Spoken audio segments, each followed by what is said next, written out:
আমি কখনো ভাবিনি আমার জীবনের সবচেয়ে ভয়ঙ্কর রাতটা এভাবেই শুরু হবে। সেদিন গভীর রাত, আমি ঘুমিয়েছিলাম। হঠাৎ অনুভব করলাম কেউ আমাকে কোলে তুলে নিয়েছে। ঘুমের ঘোরে কিছুই বুঝতে পারছিলাম না। চোখ মেলে তাকাতেই বুক কেঁপে উঠল। সে হৃদয় চৌধুরী, আমার মামাতো বোনের ভাসুর, যাকে দেখলেই আমার হাত পা ঠান্ডা হয়ে যেত। লোকটার চোখ দুটো সবসময় লালচে থাকতো, স্থির, যেন ভিতরে আগুন জ্বলছে। 2 সপ্তাহ আগে হঠাৎ করে সে আমাকে প্রপোজ করেছিল, অথচ তার সাথে আমার কখনো ঠিকমতো কথাই হয়নি। আমি শান্তভাবে না বলেছিলাম, ভেবেছিলাম বিষয়টা সেখানেই শেষ। কিন্তু না, সেদিন আমার না বলাটাই তার অহংকারে আগুন ধরিয়েছিল। আমি বুঝে ওঠার আগেই দেখি আমার মুখ কাপড় দিয়ে বাঁধা, হাত পা অবশ হয়ে আসছে ভয়ে। গাড়ি ছুটছে অজানা পথে। আমি শুধু মনে মনে এটাই নাম ডাকছিলাম, রঙ্গন, আমার ভালোবাসা। 2 বছরের সম্পর্ক আমাদের। ও খুব শান্ত, ভদ্র, ছিমছাম একটা ছেলে। ওর পাশে থাকলে মনে হতো পৃথিবীর কোনো ভয় আমাকে ছুতে পারবে না। কিন্তু সেদিন আমি একা ছিলাম। গাড়ি থামলো, আমাকে টেনে হিঁচড়ে ভেতরে নিয়ে যাওয়া হলো। আমি ছটফট করছিলাম, কিন্তু শক্তি ছিল না। হৃদয় ঠান্ডা গলায় বলল, ভয় পেও না রিধি, তোমাকে মেরে ফেলবো না, একটু সময় লাগবে শুধু। ভয়ে আমি জ্ঞান হারিয়ে ফেললাম। জ্ঞান ফিরতেই দেখি আমি অন্য একটা রুমে, পরনে গাঢ় সবুজ জামদানি, চুল খোলা, হাত পা বাঁধানা। আমি অবাক হয়ে গেলাম, আমার কাপড় কে বদলালো? ঠিক তখনই দরজা খুলে সে ঢুকলো। আমি কাঁপতে কাঁপতে বললাম, আমাকে যেতে দিন, আমি আপনাকে ভালোবাসি না, আমি রঙ্গনকে ভালোবাসি। সে হেসে বলল, সেই হাসি আজও আমার কানে বাজে। হঠাৎ আমাকে টেনে ড্রয়িং রুমে নিয়ে গেল। দেখি একজন কাজী বসে আছে। আমার মাথা ঝিমঝিম করতে লাগলো। বিয়ে পড়ানো শুরু করলো। আমি চিৎকার করতে চাইলাম, কাঁদলাম, হাত জোর করলাম, কিন্তু সে ফোন বের করে আমার ছবি দেখালো। আমি স্তব্ধ হয়ে গেলাম। একটা ছবি যেখানে মনে হচ্ছে আমি আর সে একসাথে আপত্তিকর অবস্থায় আছি। আমি জানি না ছবিটা কিভাবে তোলা হয়েছে। সে ফিসফিস করে বলল, কবুল না বললে এটা ভাইরাল হবে। আমার পুরো পৃথিবী ভেঙে পড়লো। সমাজ, পরিবার, রঙ্গন সব চোখের সামনে ভেসে উঠলো। কাঁপতে কাঁপতে আমি বললাম, কবুল। সেই একটা শব্দে আমার জীবন বদলে গেল। রাতটা আমি কিভাবে পার করেছি জানি না। আমি যেন পাথর হয়ে গিয়েছিলাম। ভেতরে শুধু একটাই প্রশ্ন, আমি কি সত্যিই শেষ? ভোরবেলা হঠাৎ দরজা খুলে গেল। আমি তাকিয়ে দেখলাম রঙ্গন। আমি আর নিজেকে সামলাতে পারলাম না। ছুটে গিয়ে ওকে জড়িয়ে ধরলাম। আমাকে নিয়ে চলো, আমাকে এখান থেকে নিয়ে চলো। ওর বুক কাঁপছিল। আমি বুঝতে পারছিলাম ও সব বুঝে গেছে। ঠিক তখনই বাথরুম থেকে বেরিয়ে এলো হৃদয়। শান্ত নির্লজ্জ ভঙ্গিতে বলল, কোথায় নিয়ে যাবে? কালই তো বিয়ে হয়েছে। রঙ্গনের চোখে আগুন জ্বলছিল। ডিভোর্স দেবে?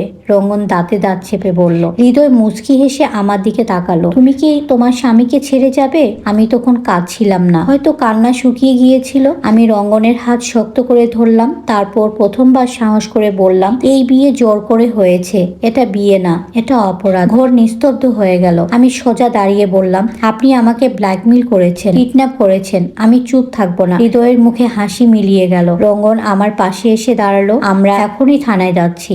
আমি জানতাম সামনে পথ কঠিন। সমাজ প্রশ্ন করবে, মানুষ কথা বলবে, কিন্তু সেদিন আমি সিদ্ধান্ত নিয়েছিলাম আমি আর ভয় পাবো না। দরজার দিকে হাঁটতে হাঁটতে আমি একবারও পিছনে তাকাইনি, কারণ আমি বুঝে গিয়েছিলাম ভয়কে জিততে দিলে জীবন শেষ হয়ে যায়, কিন্তু প্রতিবাদ করলে নতুন জীবন শুরু হয়। ভোরের আলোয় পুরো ঘর ভরে ফেলেছে।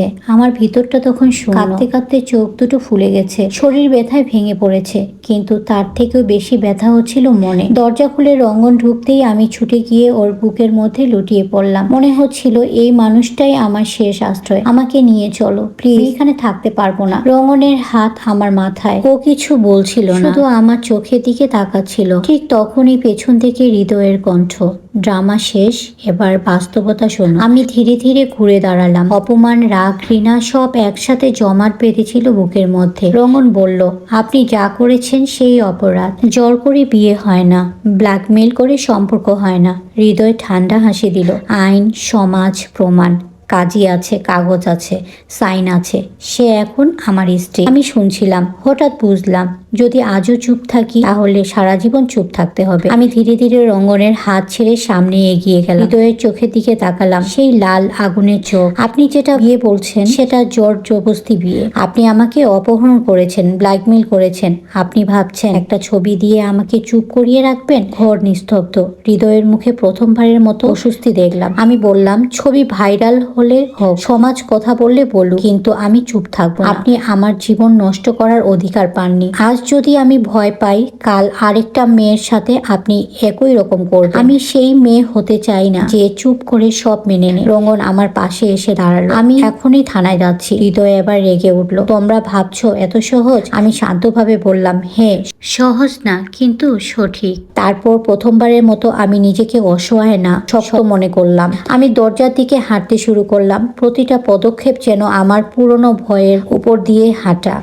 দরজার কাছে গিয়ে থামলাম, পেছনে তাকালাম না, শুধু বললাম, আপনি আমাকে জোর করে বউ বানাতে পারেন, কিন্তু আমার সম্মান, আমার ইচ্ছা, আমার সাহস এগুলো আপনার হাতে না।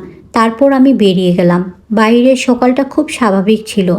সূর্য উঠেছে, পাখি ডাকছে, পৃথিবী যেন কিছুই জানে না।